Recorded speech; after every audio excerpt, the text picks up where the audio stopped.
आखिर क्या हो रहा है रोहित के साथ? क्या सच में शर्मिला और राहुल शाम को नहीं देख सकते, या फिर वो बस जानबूझकर दिखावा कर रहे हैं कि उन्हें शाम दिखाई नहीं दे रहा? जानने के लिए अगला भाग देखना मत भूलना। मुझे भी यही लगता है शर्मिला। रोहित के पूरी तरह से पागल होने से पहले हमें उसे डॉक्टर को दिखाना ही पड़ेगा। राहुल ने शर्मिला से कहा। उसके मम्मी पापा उसे पागल कह रहे हैं। यह सुनकर रोहित की आंखों में आंसू आ गए। उसे लगने लगा कि क्या सच में वो पागल है? कोई माता पिता अपने ही बच्चे के बारे में ऐसा सोच भी कैसे सकते हैं? क्या सच में ये मेरे माता पिता हैं? रोहित के मन में चल रही बातें पास खड़े शाम को समझ में आ रही थी। उसके मन में शैतानी खिचड़ी पक रही थी। वह बस रोहित को उसके माता पिता के खिलाफ भड़काना चाहता था। जब दोनों रोहित के कमरे में आए तब शाम रोहित से बोला, देखा, तुम्हारे माता पिता तुम्हें पागल कह रहे हैं। लेकिन वो ऐसा क्यों करेंगे?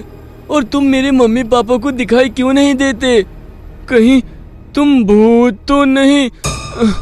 रोहित घबराते हुए आगे बोलने ही वाला था कि तभी शाम बोला, वो लोग मुझे देख सकते हैं। वो लोग जानते हैं कि मैं तुम्हारे साथ तुम्हारे कमरे में रहता हूँ, लेकिन वो केवल मुझे ना देखने का दिखावा कर रहे हैं ताकि वो लोग तुम्हें पागल साबित कर सके।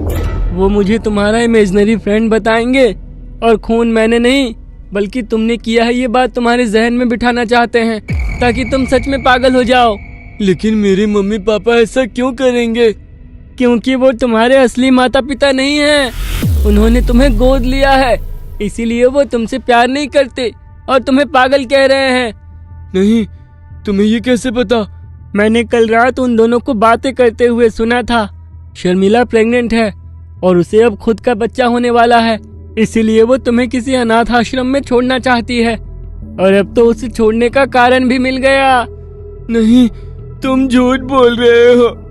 तुम झूठ बोल रहे हो। रोहित रोते हुए बोलने लगा, लेकिन शाम चिल्ला चिल्ला कर कहता रहा कि तुम उन दोनों की सगी औलाद नहीं हो, वो तुम्हें छोड़ना चाहते हैं। दूसरे दिन शर्मिला और राहुल रोहित को साइकियाट्रिस्ट के पास ले गए। तब रोहित मन ही मन बहुत रो रहा था। जब वो अकेला केबिन के बाहर बैठा था तब उसके पास खून से सनी बैट पकड़े खड़ा शाम उसे बार बार कह रहा था, देखो, तुम्हारे सो कॉल्ड माता पिता तुम्हें कैसे पागलों के डॉक्टर के पास ले आए हैं और वो लोग डॉक्टर के केबिन में तुम्हें पागल साबित करने की प्लानिंग कर रहे हैं। उसमें अब डॉक्टर भी शामिल होगा। उसके 2 दिन तक शाम रोहित के मन में शर्मिला और राहुल के बारे में जहर घोलता चला गया।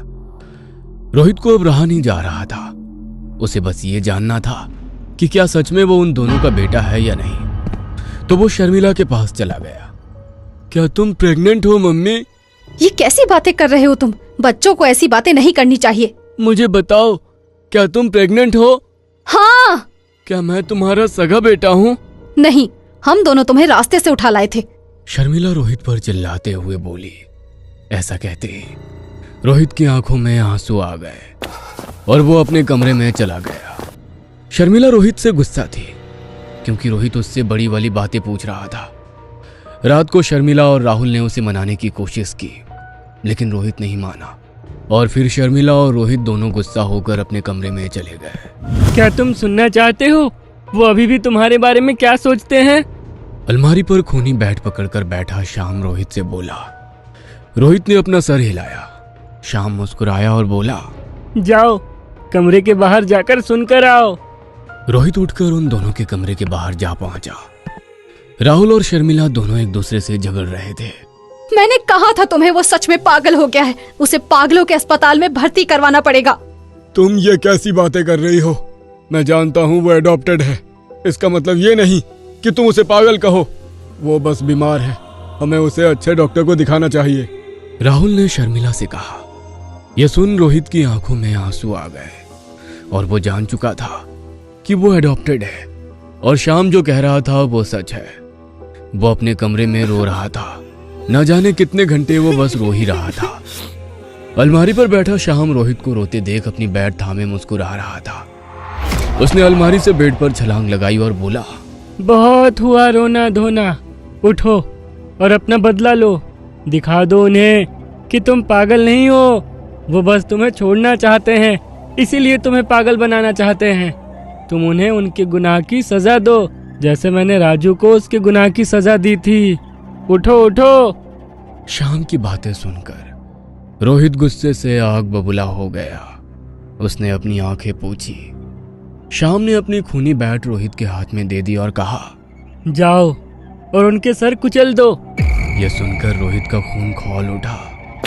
वह भागते हुए शर्मिला और राहुल के कमरे में चला गया। वो दोनों बेड पर सो रहे थे। रोहित शर्मिला के पास गया।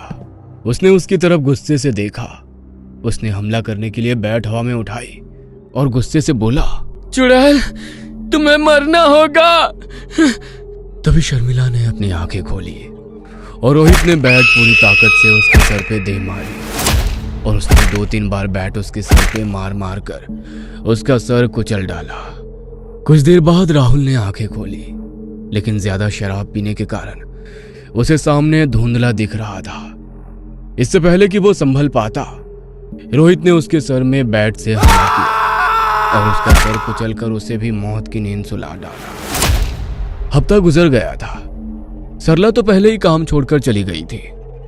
हफ्ते से शर्मिला और राहुल का घर बंद था।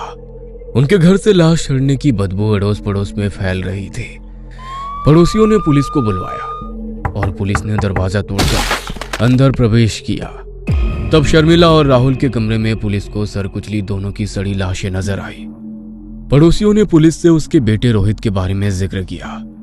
तब वो रोहित के कमरे में पहुंचे और सामने का नजारा देखकर वो सन्न रह गए।